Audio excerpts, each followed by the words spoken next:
عيار 21 بيرتفع 495 جنيه الآن. مفاجأة في سعر الذهب اليوم الأربعاء بالصاغة محليا وعالميا. سعر الذهب في مصر النهارده الأربع 21 يناير عمل حركة قوية جدا في محلات الصاغة، وفي بداية التداولات الجرام عيار 21 الأشهر والأكثر طلب وصل سعره لحدود 6650 جنيه بعد ما ارتفع زيادة قوية بقيمة 495 جنيه في يوم واحد، ودي قفزة ملحوظة جدا فعلا مقارنة بالأيام اللي فاتت. المعنى ببساطة إن الذهب مش ثابت، السوق المحلية بتتأثر جدا بأي تغير عالمي أو زيادة على الطلب.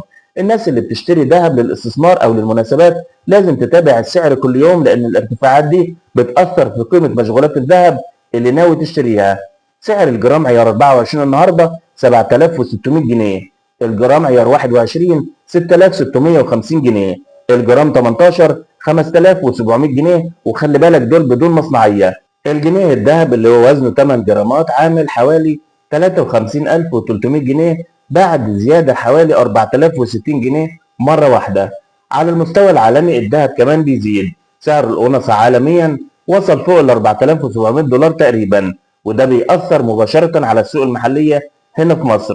يعني الحكاية مش مجرد ارتفاع بسيط، ده مؤشر إن الطلب على المعدن الأصفر بيزيد، وإن الناس بتشوفه ملاذ آمن وسط تقلبات السوق. واللي بيشتغل بالذهب أو ناوي يشتريه لازم يكون بالمرصاد للأسعار الجديدة. خلي بالك الأسعار دلوقتي بتزيد بطريقة جامدة جدا.